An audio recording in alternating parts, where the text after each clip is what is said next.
Енді әлеуметтік саладағы жыл қорытындыларына тоқталайық.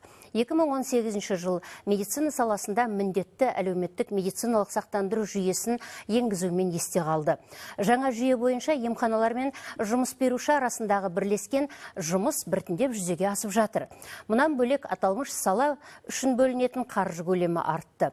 Соның арқасында ірі республикалық деңгейдегі мекемелерде болатын құрылғылар ауылдарға да жетті. Сәйкесінше жалпы халықтың денсаулығы біршама жақсарды. Күрделі операциялар жасалып, мыңдаған науқас аяғынан тік тұрды. Медицина саласының бары мен жоғын түгендеп эфирге беріп жүрген тілшіміз Сәуле Алдамұратқызы қорытындылайды. 6 айлық Каринаға 2 апта бұрын күрделі операция жасалды. Басына шамадан тыс сұйықтық жиналыпты. Дер кезінде көрсетілген көмектің арқасында қазір сәбидің жағдайы түзелді. Қызымды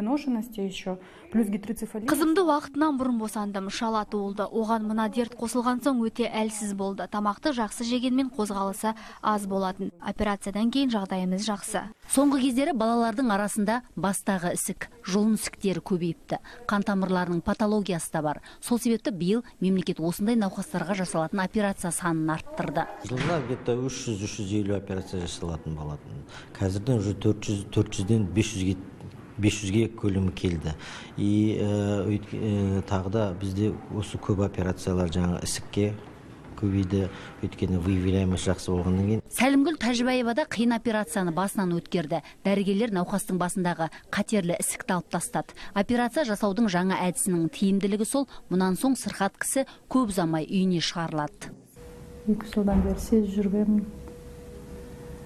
2 жыл бойы Алматыға бардым, МРТ-ге түстім. Енді осы былтыр білдім ісіктің бар екенін.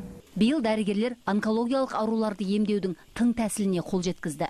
Ол қатерлі ісікті сәулемен емдеу әдісі. Жаңа технология енген бір жылда 58 адамға ем жүргізіліпті. Оның 25% бойындағы дерттен толық айыққан, 70% жағдайы жақсарған. С помощью эндоскопа заводится свет. Эндоскопиялық құрылғы арқылы адамның ішкі ағзасына сәуле енгіземіз. Ол ісік жасушаларын жояды. Егер науқас қатерлі ісіктің алғашқы сатысында келсе, дертінен толық айығады. Сондай-ақ осы жылы өкпе обырын анықтаудың бұрын соңды қолданыста болмаған тәсілі енгізілді. Президент ауруханасында шілде айында ашылған бұл бөлімге 30 кезге дейін 18 науқасқа пышақсыз ота жасалып, олардан сараптама алынған.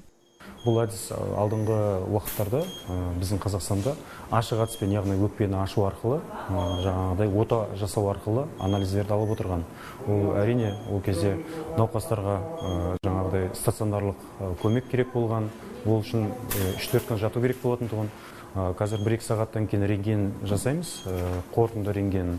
Егер де рентгенде ешқандай асқынулар болмаса, біз бүгін ғана пациентті үйіне қайтарамыз. Процедура кезінде жаңаға біз 15 минуттың ішінде результатын, нәтижесін ала аламыз.